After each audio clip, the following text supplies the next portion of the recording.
Ninapokelewa. Of course. Lakini mimi ninapotalk katika mic inabidi nao wanisikilize na inabidi wanifikirie. Kwa hiyo kumbe hapa ni salamu moja kwa moja zinawafikia.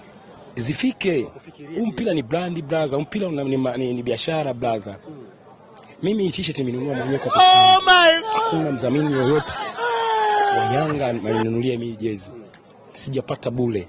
Na ni haki wewe influencer mkubwa wa Yanga kununua jezi ikiwa unaitangaza klabu, unaisemea klabu na una impact kubwa kwenye jamii? Mimi nina impact kubwa kwenye jamii na nina impact kwenye klabu yangu. Inawezekana mimi neno langu moja nimefanyisha siku hiyo Yanga ishinde ama ishinde kesi. Inawezekana tu.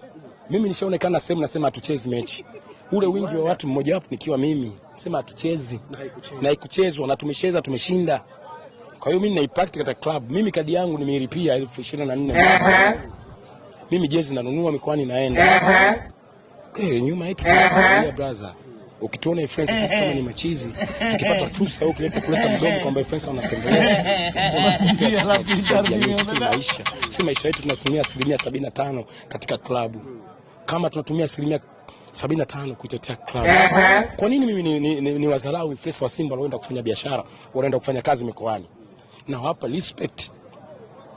Na mrespect Jeruti. Hii ni maajabu. Influencer wa kwanza kutoka Yanga kumkubali Jeruti. Hii ni maajabu. Uache tu. Wakunulia kaka. Tafadhali usirie kaka, usirie kaka. Usirie kaka. Usirie tafadhali.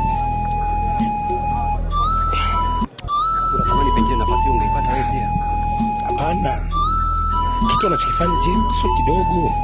Kumsafirisha influencer akapata maisha sio kitu kidogo. Mimi naishi na influencer. Influencer wana maisha magumu brother. Usione tu wanaongea, wana maisha magumu. Wanatumia hadi pesa yao kusafiri. Influencer anatumia pesa yake kwenda mikoani, kwenda nje ya nchi. Mimi nishaondoka na mke wangu kwenda Arusha. Nimetumia zaidi ya 500,000. Nakuja nyumbani nakuta msiba wa mke wangu. Amefiwa na babake mzazi. Pesa sina. Pesa zote nimetumia Young Africans ni kwa ajili ya kusupport Yanga. Leo hii influencer mtu akiwa na mzarau influencer anasema kama labda sisi tunapendelewa au sisi influencer tunalipwa. Anakuwa anatumiza sisi. Sisi plaza tunatumia gharama.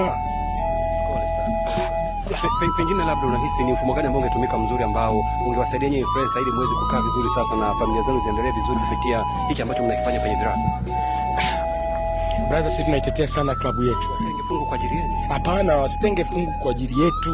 Watafutia ajira za kudumu ndani ya klabu. Unampa mtu motisha. Unamthamini alichokifanya. Sisi brother, brandi na vitu vingi vya kuuza. Brandi ya Yanga inauza vitu vingi.